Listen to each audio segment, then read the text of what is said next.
बहुदिन पूर्वे मधुपुर नाँरे गोटे गाँ थिला। आउ से गाँव रे शांति चढ़ई निज स्वामी राकेश आउ पुआ पिंटू सहित रहुथिला। अच्छा शांति, मु से दिन जो राजू बाहागर को जाइथिनी ना, सेठी गोटे झियो आसीथिला। ना तार सावित्री, देखिबाकू जेमिति सुंदर ना सेमिति तार व्यवहार भी। मु कौन कहूतिनी कि आम पिंटूर तो बाहागर बयस हेई गलानी, आउ केते दिन आमे जगिबा। जदि आमे सावित्री सहित पिंटूर बाहागर करई दियंतु ना, बहुत भल हुअंता। पूरा ठीक कथा कहिच। मोर हेले आउ काम करिबाकू केउ बयस अछि जे मु आउ काम धंदा करि पारिबिनी। जेते जल्दी पिंटूर बाहागर सारी देबा ना सेतिकी भल हबो।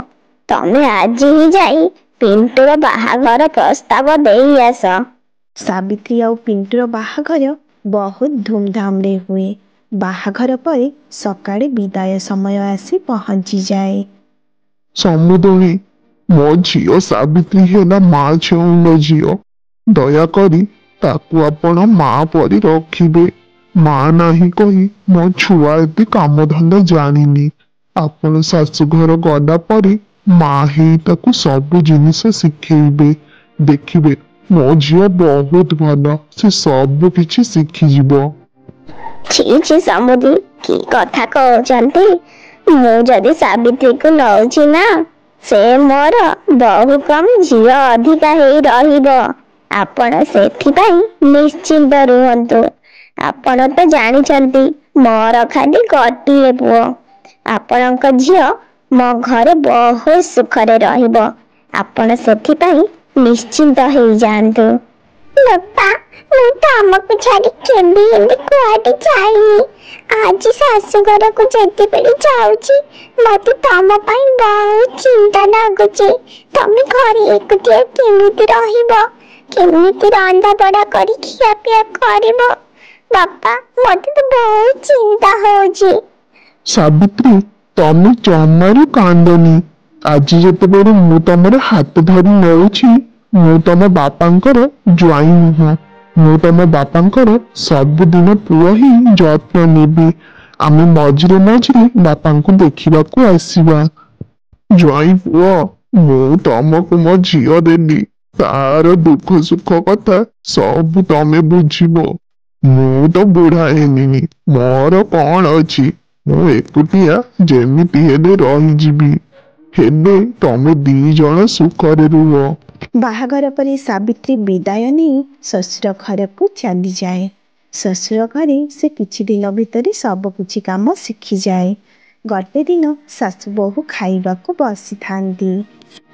बहु माँ, तू तो बहुत कम दिन भितर सब किछि काम धंदा शिखी गलु। हेले माँ, तू मुठे मुठे भात काहींकी खाउछु। भल कि टिके खिया पिया कर, नहेले तो बापा देखिले पुणी कहिबे मो झियो को खाइबाकू देउ नाहंती। तू भल कि माँ टिके खिया पिया कर। मोर सबदिन टिके कम खाइबा अभ्यास, सेइथिपाई मो अल्प टिके मिठाई खाए। सासुंक पाखरु एमिति कथे शुणी एथर सावित्री बहुत अधिका खाइबाकू लागी। गटे दिन सावित्रीर स्वामी पिंटू किछि फल नहीं दकानरू आसी थांती। सावित्री निज मन पसंदर फल देखी आउ जमारी डबा संभाड़ी पारेनी। से खाऊ खाऊ सब फल तक खाई दिए। अच्छा बहु माँ, पिंटू बोधे आज फल आनिथिला। हेले काई कोउठी तो मते फल देखा जाउनी। हाँ माँ, मु तो सुनिथिली से फल आनिछंती कोई कहथिले, हेले भाबिली आपण बोधे कोउठी लुचेई देइथिबे। अरे छी छी छी, मु काई फल गुड़ा लुचेइबी। मु तो फल देखिबाकू भी पाइनी, सेइथिपाई परा तते पचारुथिली। हौ ठीक अछि, जदि कोउठी आनिथिबो देखिबा। सावित्रीर सासु शांति देवी बहुत भल रसोई करती। गटे दिन से बिरियानी बनाऊ थांती। चिकेन बिरियानी रो बास्ना सेपटे जाई सावित्री नाकरे बाजिला। आहा, कि सुंदर बास्ना आसुची। मते लाଗୁଛି ଆଜି ଗୋଟେ ଶାଶୁ ମା चिकन बिरयानी बनाउछन्ति। जहाँ भी हो आज तो सब तक चिकन बिरयानी ମୁଁ ହିଁ ଖାଇବି। ସେପଟେ ଶାନ୍ତି ଦେବୀ ତାଙ୍କର ବିରିୟାନୀ ବନେଇ ସାରି ଚୁଲିରୁ ଓହ୍ଲେଇ ଭଲ ଭାବରେ ଘୋଡ଼େଇକି ରଖିଦିଅନ୍ତି। ତାପରେ ରୁମ୍ରୁ ବାହାରି ଚାଲିଯାଆନ୍ତି। ଠିକ୍ ତା ପରେ ପରେ ସାବିତ୍ରୀ ଆସି ରୋଷେଇ ଘରେ ପହଞ୍ଚିଯାଏ। ବିରିୟାନୀ ତକ ସାବିତ୍ରୀ ହାଣ୍ଡିରୁ କାଢ଼ି ଗୋଟେ ଥାଳିରେ ରଖେ। अरे वाह एते सुंदर बिरयानी ହେଇଛି। ମୁଁ ତ ସବୁ ଯାକ ଥାଳିରେ କାଢିନେଲି। ଏବେ ତ ହାଣ୍ଡି ଫଙ୍କା ହେଇଗଲା। ଶାଶୁ ମା ଆସିଲେ ତ ମତେ ପଚାରିବେ ପୁଣି ବିରିୟାନୀ କୁଆଡେ ଗଲା। ମତେ ତ କିଛି ଗୋଟେ ଉପାୟ କରିବାକୁ ପଡିବ। ସାବିତ୍ରୀ ଏମିତି ଚିନ୍ତା କରି ଝରକା ବାହାରକୁ ଅନାଏ। ଦେଖେ ତ ଗୋଟେ ବିଲେଇ ଝରକା ବାହାରେ ଦୌଡୁଛି। ସେ ବିରିୟାନୀ ତକକୁ ନେଇ ନିଜ ରୁମ୍ରେ ଲୁଚେଇ ଦିଏ। ତାପରେ ଯାଇ ଘର ବାହାରେ ଠିଆ ହେଇଯାଏ। ଏତିକି ବେଳେ ଶାଶୁ ଆସି ପହଞ୍ଚି ଯାଆନ୍ତି। ଶାଶୁ ବୋହୂ ଦୁହେଁ ଘର ଭିତରକୁ ଆସି ଦେଖନ୍ତି ତ ଗୋଟେ ବିଲେଇ ଅଛି। ଆଉ ବିଲେଇ ଏ ଦି ଜଣଙ୍କୁ ଦେଖି ଘରୁ ଦୌଡ଼ି ପଳେଇଯାଏ। हे प्रभु सर्वनाश ହେଇଗଲା ସର୍ବନାଶ। ଏତେ କଷ୍ଟରେ ମୁଁ ଚିକେନ ବିରିୟାନୀଟା ଭଲ କି ବନେଇଥିଲି। ଦେଖିଲା ବେଳେ ଏ ପଡ଼ା ମୁହିଁ ବିଲେଇ କୁଆଡୁ ଘରେ ପଶିଲା। ସବୁ ତକ ଗିଳି ଦେଇ ଚାଲିଗଲା। ଆଜି ରାତିରେ ଆଉ କଣ ଖାଇବୁ? ଆଲୋ ଏ ବୋହୁ ତୁ କୁଆଡେ ଯାଇଥିଲୁ କି? ଏଇ ବିଲେଇ ଦେଖୁନୁ ଆମର ସବୁ ବିରିୟାନୀ ଖାଇଦେଲା। ଆଜି ରାତିରେ ଆଉ କଣ ଖାଇବା? ମା ମୁଁ ତ କପଡ଼ା ତକ ଉଠେଇବାକୁ ବାହାରକୁ ଯାଇଥିଲି। ଆପଣଙ୍କ ସଙ୍ଗେ ହିଁ ମୁଁ ଘର ଭିତରକୁ ଆସିଲି। କେଜାଣି କୁଆଡୁ ଏ ବିଲେଇ ଆସିଲା ସବୁ ବିରିୟାନୀ ଖାଇଦେଲା। ଦେଖୁ ଦେଖୁ ସେପଟେ ରାତି ମାଡ଼ି ଆସେ। ଆଉ ସମସ୍ତେ ନିଜ ନିଜ ରୁମ୍ରେ ଯାଇ ଶୋଇ ପଡ଼ନ୍ତି। ଯେମିତି ରାତି ଅଧ ହେଇଛି ସେମିତି ସାବିତ୍ରୀର ଆଖି ଖୋଲିଯାଏ। ସେ ଉଠି ବସେ। ତାପରେ ସିଧା ବିରିୟାନୀ ଲୁଚେଇଥିବା ରୁମ୍କୁ ଚାଲିଯାଏ। ଯାଇ ବିରିୟାନୀ ଖାଇବାକୁ ଆରମ୍ଭ କରେ। ହେଲେ ଖାଉ ଖାଉ ତାକୁ କାଶ ହେବାକୁ ଲାଗେ। ସେଇଥିପାଇଁ ସାବିତ୍ରୀ ପାଣି ଗିଲାସଟା ଉଠେଇ ପାଣି ପିଇବା ସମୟରେ ପାଣି ଗ୍ଲାସଟା ତଳେ ପଡ଼ିଯାଏ। ସେପଟେ ଗ୍ଲାସ୍ ପଡ଼ିବା ଯୋଗୁଁ ଶାନ୍ତିର ନିଦ ଭାଙ୍ଗିଯାଏ। ସେ ସିଧା ଗ୍ଲାସ୍ ପଡ଼ିଥିବା ରୁମ୍କୁ ବାହାରିକି ଚାଲିଯାଏ। ଯାଇ ଦେଖନ୍ତି ତ ନିଜ ବୋହୂ ଗୋଟେ ହାତରେ ଚିକେନ ବିରିୟାନୀ ଧରି ଠିଆ ହେଇଛି। ଆଲୋ ବୋହୁ ବିଲେଇ ପରା ସବୁ ବିରିୟାନୀ ଖାଇ ଯାଇଥିଲା। ହେଲେ ତୋ ହାତରେ ଏତେ ବଡ଼ ଥାଳି ଆଉ ସବୁ ଯାକ ବିରିୟାନୀ ତ ତୋରି ଥାଳିରେ ଅଛି। ସତ ସତ କହ ଘଟଣା କଣ? ଶାଶୁ ମା କଥା ଏଇଆ ଯେ ମୁଁ ନା ଅଳ୍ପ ଖାଇନି, ମୁଁ ବହୁତ ଖାଏ। ଆଉ ମତେ ଏସବୁ କଥା କହିବାକୁ ନା ବହୁତ ଲାଜ ମାରୁଥିଲା। ସେଇଥିପାଇଁ ମୁଁ ଏମିତି ଲୁଚେଇକି ଖାଇ ଦଉଥିଲି। ଆଉ ସେଦିନ ବି ତ ଆପଣ ଯୋଉ 2 କେଜି ମାଛ ଆସିଥିଲା ଆମ ମାନଙ୍କୁ ଖାଲି 2 ପିସ୍ ଦେଇ ଆପଣ ବାକି ତକ ତ ନିଜ ରୁମ୍ରେ ପୁଣି ଲୁଚେଇକି ରଖିଥିଲେ ନା। ମୁଁ ସବୁ ଦେଖିଛି। ହଉ ହଉ ହେଲା ଠିକ ଅଛି। ତୁ ତେବେ ମତେ ଦେଖିଦେଇଥିଲୁ। ହଉ ହେଲା। ହେଲେ ମନେ ରଖ ତୁ ମୋ କଥା କାହାକୁ କହିବୁନି କି ମୁଁ ତୋ କଥା ବି କାହାକୁ କହିବିନି। ଶାନ୍ତି ଆଉ ସାବିତ୍ରୀ ଏମିତି କଥା ହେଉଥିବା ସମୟରେ ସେଠି ଆସି ସାବିତ୍ରୀର ଶ୍ୱଶୁର ଆଉ ସ୍ୱାମୀ ଆସି ପହଞ୍ଚି ଯାଇଥାନ୍ତି। ଏଇ ଦେଖ ପିଣ୍ଟୁ ଘର କଳିଯୁଗ। ଯେମିତି ଶାଶୁକୁ ସେମିତି ବୋହୂ ନା କଣ କହୁଛୁ? ତମେ 2 ଜଣ ଯେତେ ଖାଇବାକୁ ଚାହୁଁଛ ଖାଅ, ହେଲେ ଦୟାକରି ଏମିତି ଲୁଚେଇ ଛପେଇ ଖାଅ। ବହୁଦିନ ପୂର୍ବର କଥା। ମନୋହରପୁର ନାଁରେ ଗାଁଟିଏ। ଆଉ ସେଇ ଗାଁରେ କୁନ୍ତଳା ନାମରେ ଚଢ଼େଇଟିଏ ରହୁଥିଲା। କୁନ୍ତଳାର ଥିଲେ 2 ପୁଅ ଆଉ ଗୋଟେ ଝିଅ। ବଡ଼ ପୁଅର ନାଁ ଥିଲା ବିଷ୍ଣୁ ଆଉ ସାନ ପୁଅର ନାଁ ଥିଲା ରାଜେଶ। କୁନ୍ତଳାର ଝିଅ ମିତା ସେ କଲେଜରେ ପାଠ ପଢ଼ୁଥିଲା। ବଡ଼ ପୁଅ ବିଷ୍ଣୁର ବାହାଘର ଜୁଲି ସହିତ ହେଇସାରିଥାଏ। ଜୁଲି ଘରରେ ସବୁ କାମ ଧନ୍ଦା କରେ। ଗୋଟେ ଦିନ ମିତା ତା ସାଙ୍ଗ ଗରିକାଉ ସହିତ ଘରେ ଆସି ପହଞ୍ଚିଯାଏ। ଗାଡ଼ି ମତେ ବହୁତ ଜୋରରେ ଥକ ହଉଛି। କଣ ଖାଇବୁ କହିଲୁ ଦେଖି? ଭାଉଜଙ୍କୁ କହିବା ସେ ବନେଇକି ନେଇ ଆସିବେ। ଭାଉଜଙ୍କ ପଲଉ ସୁଆଦିଆ କାହିଁକି ଦେଖି ମୋର ତ ଖାଲି ପାଟିରୁ ଡାଳ ଗଡି ଯାଉଛି। ତୁ ଯାହା ଖା, ମୁଁ ତ ପଲଉ ଖାଇବି। ଆଉ ହେଲା ମୁଁ ଭାଉଜଙ୍କୁ ଏବେ ଡାକି ଦଉଛି, ସେ ଆମ ମାନଙ୍କ ପାଇଁ ପୁରା ଗରମା ଗରମ ପଲଉ ବନେଇଦେବି। ଭାଉଜ ଭାଉଜ ଶୁଣୁଛ, ଟିକେ ଆସିବ। ମିତାର ଡାକ ଶୁଣି ଜୁଲି ଆସି ସେଇଠି ପହଞ୍ଚିଯାଏ। ଆରେ ମିତା, ଆଜିକାଲି ତ ଜଲ୍ଦି ତମର କଲେଜ ଛୁଟି ହେଇଗଲା, ତମ ସାଙ୍ଗରେ ଗରିବ ଆସିଛି, ବହୁତ ଭଲ କଥା। କଣ କିଛି କାମ ଥିଲା କି ଡାକୁଥିଲ ଯେ? ଭାଉଜ, ଆଜି ଆମ କଲେଜରେ ହାଫ୍ ଡେ ଥିଲା, କିଛି ପ୍ରୋଜେକ୍ଟ କାମ ବି ଅଛି, ସେଇଥିପାଇଁ ଗରି ମୋ ସହିତ ଆମ ଘରକୁ ପଳେଇ ଆସିଲା। ହେଲେ ଆମ ଦି ଜଣଙ୍କୁ ବହୁତ ଜୋରରେ ଥକା ହଉଛି। ଗରି ତ କହୁଥିଲା ଆମ ହାତ ରନ୍ଧା ପଲଉ ତାକୁ ବହୁତ ପସନ୍ଦ। କନ ଭାଉଜ, ଆମ ଦି ଜଣଙ୍କ ପାଇଁ ଟିକେ ପଲଉ ବନେଇ ଦିଅ, ଆଉ ଭୋକ ସମ୍ଭାଳି ହଉନି। ଆମେ ଦି ଜଣ ପଢୁଛୁ, ସେତିକି ଭିତରେ ତମେ ବନେଇ ନିଅ, ତାପରେ ଆମକୁ ଡାକିଦବ। ଠିକ ଅଛି, ତମେ ଦି ଜଣ ଜମାରୁ ବ୍ୟସ୍ତ ହୁଅନି, ମନ ଦେଇ ପାଠ ପଢ। ଏବେ ଗଲେ ଆମ ମାନଙ୍କ ପାଇଁ ଗରମା ଗରମ ପଲଉ ବନେଇବି, ଠିକ ଅଛି? ଜୁଲି ଏଥର ରୋଷେଇ ଘରକୁ ଯାଇ ପଲଉ ବନେଇବା ଆରମ୍ଭ କରେ। ପଲଉ ବନେଇ ସାରି ମିତା ଆଉ ଗରି ପାଇଁ ଖାଇବାକୁ ବାଢି ଦିଏ। ଯାହା କହ ମିତା, ତୋ ଭାଉଜ ନା ବହୁତ ଭଲ। ଓଃ, କି ସୁନ୍ଦର ବାସ୍ନା ଆସୁଛି, ମୁଁ ତ ଆଉ ନ ଖାଇ ରହିପାରୁନି। ତୁ ବି ଜଲ୍ଦି ଖାଇନେ। ଏଥର ଗରିକା ଆଉ ମିତା ଦୁହେଁ ପଲଉ ଖାଇବାକୁ ଆରମ୍ଭ କରନ୍ତି। ପଲଉ ଖାଇସାରି ଗରିକା ସେଇଠୁ ଚାଲିଯାଏ। ତାପରେ ଜୁଲି ଆସି ନିଜ ରୁମରେ ବସି ପଡେ। ଆହା, ଆଜି ଦିନ ସାରାର କାମ, ତା ସାଙ୍ଗରେ ମୁଣ୍ଡ ବଥା, ଏତେ ଜୋରେ ମୁଣ୍ଡ ବଥା ହଉଛି ଯେ ମୁଁ ତ ଆଉ ଜମାରୁ ଚାଲି ବି ପାରିବିନି। ଏମିତିରେ ପୁଣି ରାତି ପାଇଁ କେମିତି ରୋଷେଇ କରିବି? ଜୁଲି ନିଜ ବିଛଣାରେ ବସି ଏମିତି କହୁଥିବା ସମୟରେ ସେଇଠି ଆସି ତା ସ୍ୱାମୀ ବିଷ୍ଣୁ ପହଞ୍ଚି ଯାଆନ୍ତି।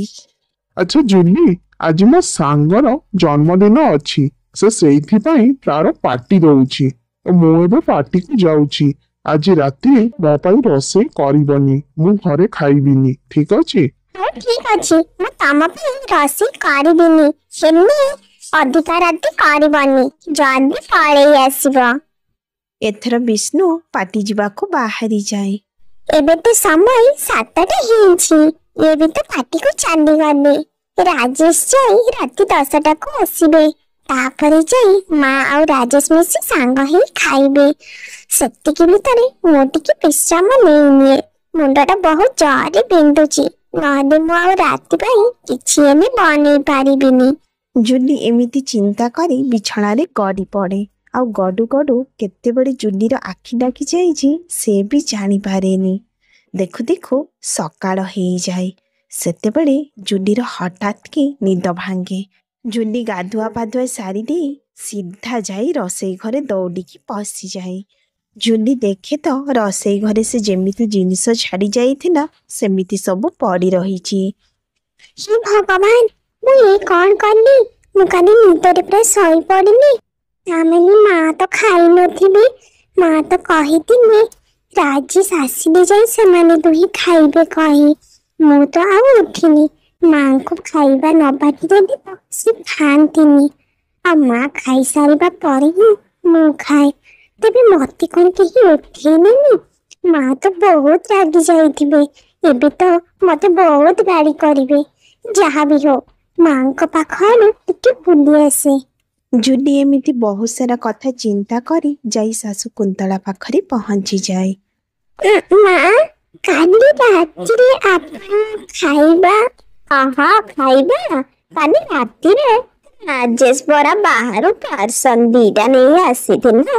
ମୁଁ ଆଉ ରାଜେଶ ନା ପାର୍ସଲ ତକ ଖାଇ ଶୋଇଲୁ। ଶାଶୁଙ୍କର କଥା ଶୁଣି ଜୁଲିକୁ ବହୁତ ବାଧିଲା। ସେ ଆଉ ଉତ୍ତର ନ ଦେଇ ସେଇଠୁ ବାହାରି ନିଜ ରୁମକୁ ଚାଲିଗଲା। ସତରେ ମୁଁ ଆଜି ଜାଣିଗଲି ମୁଁ ହଉଛି ଏ ଘରର ବୋହୂ ନୁହଁ, ଚାକରାଣୀ, ଯିଏକି ଦିନ ରାତି ଏମାନଙ୍କ ସମସ୍ତଙ୍କ ପାଇଁ ଖଟି ଚାଲିଛି। ହେଲେ ମୁଁ ମରିକି ବଞ୍ଚିଲି, ଏମାନଙ୍କର କିଛି ଏବେ ଫରକ ପଡେନି। ମା ତ ଭଲ ଭାବରେ ଜାଣିଛନ୍ତି ସେ ଖାଇ ସାରିବା ପରେ ହିଁ ମୁଁ ଖାଏ। ସେଥିରେ ପୁଣି କେବେ ଖଣ୍ଡେ ରୁଟି ବଳିଥାଏ ତ କେବେ ଚାମଚି ତରକାରୀ। ସେତକ ଖାଇ ମୁଁ ରହୁଛି, ହେଲେ ମୋ କଥା ବୁଝିବାକୁ କେହି ନାହିଁ। କେହି ପଦେ ମତେ ଆହା କରୁନି। ମୁଁ କାଲି ଭୋକରେ ଶୋଇଗଲି। ସେମାନେ ସମସ୍ତେ ପେଟ ଭରି ଖାଇଲେ, ହେଲେ ବି ଥରୁଟିଏ ମତେ ଉଠେଇଲେନି। ମୁଁ ବି ଏମାନଙ୍କୁ ମଜା ଚଖେଇବି, ଦେଖିବି ଏଥର ଏମାନେ ମା ଝିଅ କଣ କରୁଛନ୍ତି। ଜୁଲି ବହୁତ କାନ୍ଦିଲା ଆଉ କାନ୍ଦି କାନ୍ଦି ଯାଇ ବିଛଣାରେ ଗଡ଼ି ଗଲା। ସେ ଘରର କିଛି ହେଲେ କାମ କରିଲାନି। କିଛି ସମୟ ପରେ ଶାଶୁ ଆସି ଜୁଲିର ରୁମରେ ପହଞ୍ଚି ଯାଆନ୍ତି। ଆଲୋ ବୋହୂ, ତୁ ଯେ ଏମିତି ଶୋଇଲୁ କଣ? ତୋ ଦେହ ବା ଭଲ ନାହିଁ କି? ଏବେଠୁ ରୋଷେଇ ବି କରିନୁ? ବହୁତ ଜୋରରେ ଭୋକ ହେଲାଣି, ଜଲ୍ଦି ଟିକେ ରୋଷେଇ ବାସେଇ କରିଦେ। କଣ ଆଉ କହିବି ମା, କାଲିରୁ ମୋ ମୁଣ୍ଡଟା ବିନ୍ଧୁଥିଲା, ହେଲେ ଆଜି ଦେଖେ ତ ଖାଲି ଜ୍ୱର ମାରି ବସିଛି। ମୁଁ ତ ବିଛଣାରୁ ଜମାରୁ ଉଠି ପାରୁନି। ମୁଁ ରୋଷେଇ କାମ କରିପାରିବିନି। ମିତା କହୁଥିଲେ ଆଜି ତାଙ୍କର ଛୁଟି ଅଛି କହି। ଆପଣ ଯାଇ କହିଦିଅନ୍ତୁ ମିତା ରୋଷେଇ ବାସେଇ ଟିକେ କରିଦେବେ। ମୁଁ ତ ମା ବିଛଣାରୁ ଉଠି ପାରିବିନି। ବୋହୂର କଥା ଶୁଣି କୁନ୍ତଳା ଦେବୀ ନିଜ ଝିଅ ପାଖକୁ ଚାଲି ଯାଆନ୍ତି। ଆଲୋ ମିତା, କଣ କରୁଛୁ? ଆଲୋ ମା ମିତା, ଏ ବହି ଧରି ଏଠି କଣ କରୁଛୁ? ଆଜି ପରା ତୋର ଛୁଟି ଅଛି। ତୋ ଭାଉଜର ଦେହ ଜମାରୁ ଭଲ ନୁହଁ। ସେ ତ ବିଛଣାରୁ ଉଠି ବି ପାରୁନି। ଗୋଟେ କାମ କର, ଆଜି ତୁ ସମସ୍ତଙ୍କ ପାଇଁ ଖାଇବା ରୋଷେଇ କରିଦେ, ତାପରେ ପଢିବୁ। ନା ତମେ ବି ଚାଲ ନା, ମତେ ଟିକେ ସାହାଯ୍ୟ କର। ଏକୁଟିଆ ନା ଏତେ ଜଣଙ୍କ ରୋଷେଇ କେମିତି କରିବି କହିଲ ଦେଖି। ଚାଲ ଚାଲ, ତମେ ଟିକେ ପରିବା କାଟିଦେବ, ଅଟା ଚକଟି ଦେବ। ଆରେ ନା ନା ନା, ମୋ ପାଖରେ ପରା ସମୟ ନାହିଁ। କାଲିର ସିରିଏଲଟା ମୁଁ ପୁରା ଦେଖିନଥିଲି, ଏବେ ତାର ରିପିଟ ଦଉଛି, ତାକୁ ବସି ମୁଁ ଦେଖିବି। ତୁ ତ ଜାଣିଛୁ ମୋର ଏଇ ଜୀବନଟାରେ ଖାଲି ଟିକେ ସିରିଏଲ ଦେଖା ବାଦରେ ଆଉ କଣ ଅଛି। ଏ କାମ ଧନ୍ଦା କଥା ତୁ ମତେ କହନି। ଯା ଯା, ତୁ ସବୁ କରି ପକା। ମିତା ରୋଷେଇ ଘରେ ଆସି ରୋଷେଇ କରିବା ଆରମ୍ଭ କରିଦିଏ। ରୋଷେଇ ସରୁ ସରୁ ଜୁଲି ଆସି ଖାଇନିଏ। ଜୁଲି ପରେ ପରେ ମିତାର ଦି ଭାଇ ବି ଆସି ଖାଇ ନିଅନ୍ତି। ତାପରେ ତା ମା ବି ଖାଇ ନିଅନ୍ତି। ୟା ପରେ ସେ ଟିଭି ଦେଖିବା ପାଇଁ ଚାଲି ଯାଆନ୍ତି। ମିତା ଥାଳି ଗୋଟେରେ ରୁଟି ଖଣ୍ଡେ ଧରି ପାଟି କରି ଆସି ତା ମା ପାଖରେ ପହଞ୍ଚିଯାଏ। ଦେଖ ମା ଦେଖ, ଦିନଟା ସାରା ଏତେ ପରିଶ୍ରମ କଲି, ସମସ୍ତଙ୍କୁ ଖାଇବାକୁ ଦେବି, ହେଲେ ମୋ ଖାଇବାରେ କଣ ପଡିଛି? ଏଇ ଖଣ୍ଡେ ରୁଟି, ହାଣ୍ଡି ତକ ପଛି ଯାହା ଟିକେ ଭାତ ଆଣିଛି। ଏତକ ଖାଇ କଣ ମୁଁ ରହିବି? କହିଲା ଦେଖି, ତମେ ମାନେ ତ ପୁରା ଗେମ୍ପି ଦେଇଛ। ତୁ ତ ସମସ୍ତଙ୍କୁ ବାଢି ବାଢି ଖାଇବାକୁ ଦେଲୁ, ତୁ କଣ ତ ନିଜ ପାଇଁ ଖାଇବା ରଖି ପାରିଲୁନି? ରହ, ମୁଁ ବୋହୂକୁ ଡାକୁଛି। ବୋହୂ, ଏ ବୋହୂ। ମା, କହୁଥିଲି କି? ଆରେ ସମସ୍ତେ ତ ପେଟ ପୁରା ଗେମ୍ପିଲ, ହେଲେ ମୋ ଝିଅ ମିତା ଖାଇଲା ବେଳେ ଆଉ କିଛି ନାହିଁ। କଣ ତମେ ମାନେ ଟିକେ ଅଳ୍ପ ଅଳ୍ପ ଖାଇଥିଲେ ହେଇନଥାନ୍ତା? ଆରେ ମିତା, ଏଇ ଆଚାର ପକେଇ ରୁଟି ଆଉ ଭାତ ଖାଇଦିଅ।